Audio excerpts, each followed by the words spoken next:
সাংস্কৃতিক তথা শৈক্ষিক নগৰী যোৰহাট চহৰত নতুনকৈ সংযোজন ঘটিল দো ডেকৰ নামেৰে এখনি লোভনীয় খাদ্য সম্ভাৰৰ এখনি সম্পূৰ্ণ স্বাস্থ্যসন্মত বেকাৰী কাম কেফে। দো ডেকৰ কেফেটেৰিয়াত আপোনালোকে যোৰহাটতে থাকি ল'ব পাৰিব Italy, Israel, Switzerland, South Africa, Peru, USA আদি ঠাইৰ কেক, পেষ্ট্ৰি, কুকিজ আদি লোভনীয় খাদ্য সম্ভাৰৰ। যিকোনো পাৰ্টিৰ বাবে অৰ্ডাৰ কৰিব পাৰিব এইসমূহ লোভনীয় খাদ্য সম্ভাৰ। গতিকে আজিয়ে আহক সপৰিয়ালে দো ডেকৰ বেকাৰী কাম কেফেলৈ আৰু জুতি লওক সুস্বাদু স্বাস্থ্যসন্মত খাদ্য সম্ভাৰৰ।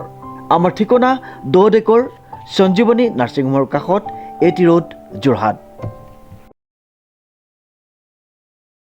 দেৰগাঁও খাউনপাৰাবাসী ৰাইজৰ সহযোগত প্ৰথম বাৰ্ষিক ৰঙালী বিহু সন্মিলন সম্পন্ন হৈ যায়।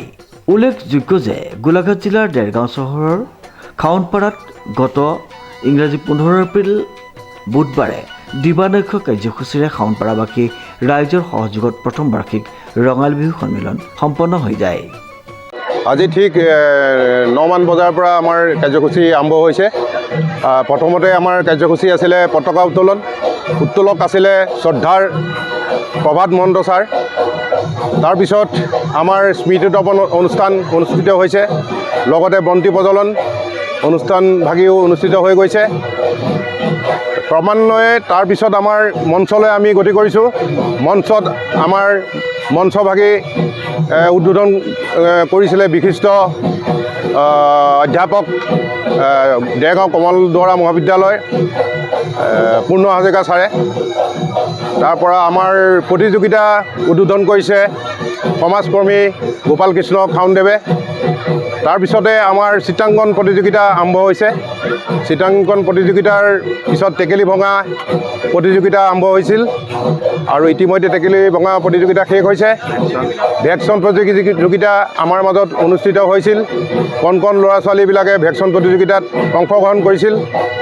এতিয়া বিশেষকৈ আমাৰ সৰু বিহুটি আৰম্ভ হ'ব আৰু কিছু মুহূৰ্তৰ পিছত, আৰু নিশা ভাগলৈ আমাৰ স্থানীয় শিল্পীৰ দ্বাৰা সাংস্কৃতিক অনুষ্ঠান পৰিৱেশন কৰিব আৰু তাৰ লগতে আমাৰ নিমন্ত্ৰিত অতিথি শ্ৰদ্ধাৰ সঞ্জয় বৰুৱাদেৱে যোৰহাটৰ পৰা আহি পেলাই আমাৰ ইয়াত অনুষ্ঠান পৰিৱেশন কৰিব।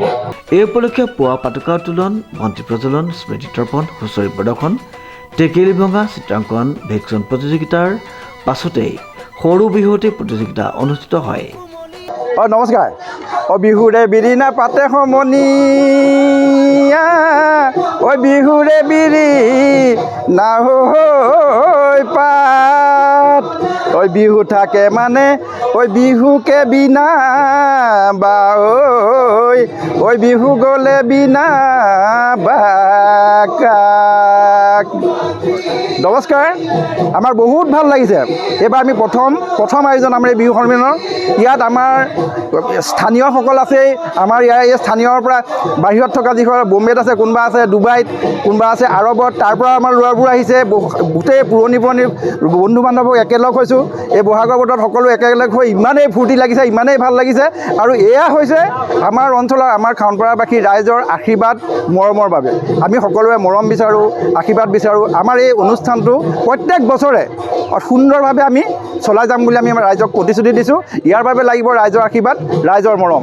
বিশেষ নাই, আমি সকলোৰে পৰা সদায় আশীৰ্বাদ বিচাৰিছোঁ। আৰু আমাৰ ইয়াত ভুল ক্ৰুটি হৈছে, দুই এটা ভুল ক্ৰুটি নোহোৱা নহয়। আমি এই ভুলবিলাক আগন্তুক দিনত শুধৰাই যাবলৈ আমি চেষ্টা কৰিম। ধন্যবাদ। নিশা অনুষ্ঠিত হৈ খাউনপাৰাৰ বাকৰিত ৰঙালীৰ এৰাতি শীৰ্ষক সাংস্কৃতিক অনুষ্ঠান। এই সাংস্কৃতিক অনুষ্ঠানত স্থানীয় কেইবাজনো শিল্পীৰ লগতে আমন্ত্ৰিত শিল্পী জনপ্ৰিয় কণ্ঠশিল্পী সঞ্জয় বৰুৱাৰ গীত পৰিৱেশনেৰে দিনজোৰা কাৰ্যসূচীৰ সামৰি পৰে। সৰ্বপ্ৰথমে আপোনালোকৰ এই সংবাদ মাধ্যমৰ যোগেদি মই অসমবাসীক ৰঙালী বিহুৰ শুভেচ্ছা যাচিছোঁ। আমাৰ এই খাউনপাৰা বাকৰিত যি আজি ৰঙালী বিহু উদযাপন হৈছে, এই অনুষ্ঠানভাগি এইবাৰেই অৰ্থাৎ প্ৰথম বাৰ্ষিক ৰঙালী বিহু উদযাপন হৈছে। আৰু আমাৰ এই কাৰ্যসূচীভাগ আমাৰ এই অঞ্চলৰ যিসকল ব্যক্তি আছে সকলোৱে সহযোগত পতা হৈছে। আৰু এজন কাৰ্যকৰ্তা হিচাপে এই আপোনাৰ বিহুবাগীত আমি বিভিন্ন ধৰণৰ অনুষ্ঠান বিহুৰ লগত জড়িত আমি ইয়াত ৰাখিছোঁ। তাৰ ভিতৰত আমাৰ আগবেলাৰ ভিতৰত চিত্ৰাংকন প্ৰতিযোগিতা, ভেকশ্যন প্ৰতিযোগিতা আৰু লগতে টেকেলি ভঙা প্ৰতিযোগিতা আমাৰ মহিলাসকলৰ মাজত আমি পাতিছিলোঁ।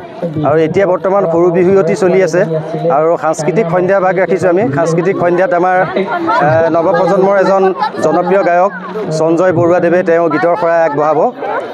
আৰু লগতে আমাৰ বিভিন্ন অঞ্চলৰ পৰা সৰু বিহুৱতীসকলে ইয়াত অংশগ্ৰহণ কৰিছে। সেইকাৰণে আমি ভাবিছোঁ উৎসাহিত হৈছোঁ যথেষ্ট, ৰাইজৰ যিহেতু সঁহাৰি পাইছোঁ। আৰু লগতে আপোনালোকে ইমান কষ্ট কৰি এই আমাৰ অনুষ্ঠানভাগ সফলভাৱে ৰূপায়ণ কৰাত যি সহায় আগবঢ়াইছে তাৰ কাৰণে আপোনালোক ধন্যবাদৰ প্ৰাপ্ত। আৰু ভৱিষ্যতেও আমাৰ বহু এনেকুৱা পৰিকল্পনা আছে বিহুক লৈ, যিখিনি হয়তো আপোনালোকৰ সহায় সহযোগতে আমি আগবঢ়াই নিব লাগিব। আৰু এই ক্ষেত্ৰত কিবা হয়তো সৰু সুৰা আমাৰ ভুল ক্ৰুটি থাকিব পাৰে, তাৰ কাৰণে মই ৰাইজৰ ওচৰত ক্ষমাপ্ৰাৰ্থী। আৰু লগতে ৰঙালী বিহুৰ আন্তৰিক সকলোকে শুভেচ্ছা যাচিছোঁ শেষত এবাৰ, যাতে অনুষ্ঠানভাগি আজি সুকলমে পাৰ হৈ যাওক আৰু ৰাইজেও যাতে এই ৰঙালী আনন্দ উপভোগ কৰক এই অনুষ্ঠানটোৰ যোগেদি। আৰু এজন কোষাধ্যক্ষ হিচাপে ইয়াত মই যিমানখিনি হিচাপ বা আপোনাৰ যিখিনি খৰচ বা খাটিয়ান আমাৰ বিহুখনত কৰিছোঁ, এটা সৰু আমি বাজেটৰ ভিতৰতে আৰম্ভ কৰিছোঁ, কিন্তু হ'লেও এই কামখিনি যাতে আমাৰ সুকলমে কোনো যাতে দাগ নোহোৱাকৈ বা কোনো বদনাম নোহোৱাকৈ যাতে হৈ যায়, সেইটো এটা মই তাৰ প্ৰতি লক্ষ্য ৰাখিছোঁ যথেষ্টভাৱে, যিহেতু এটা নিজৰ অনুষ্ঠান।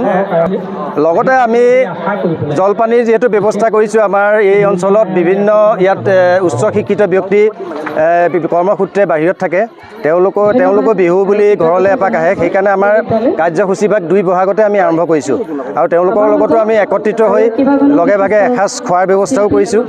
আৰু হয়তো আমাৰ ৰাতিপুৱা বেলাও হৈছে। আৰু লগতে যিসকল জ্যেষ্ঠ ব্যক্তি আছে, এই জ্যেষ্ঠ ব্যক্তিসকলক আমি ইয়াতে এখনি ফুলাম গামোচাৰে তেওঁলোকক ৰঙালী বিহুৰ ওলগ যাচিছোঁ। আৰু যিসকল অসুস্থ তেওঁলোকক আমি ঘৰত গৈও তেওঁলোকক বিহুৱান এখন যাচি তেওঁলোকৰ আশীৰ্বাদ গ্ৰহণ কৰি আহিছোঁ। আৰু উদ্দেশ্যটো হৈছে আমি ৰাইজক একত্ৰিত কৰি একেলগে এটা দিন আমি হাঁহি ধেমালিৰে ৰঙালী ৰং ৰহইচ আমি পালন কৰা। দেৰগাঁৱৰ পৰা নৱজ্যোতি ভঁৰালীৰ ৰিপৰ্ট, নিউজ নাও।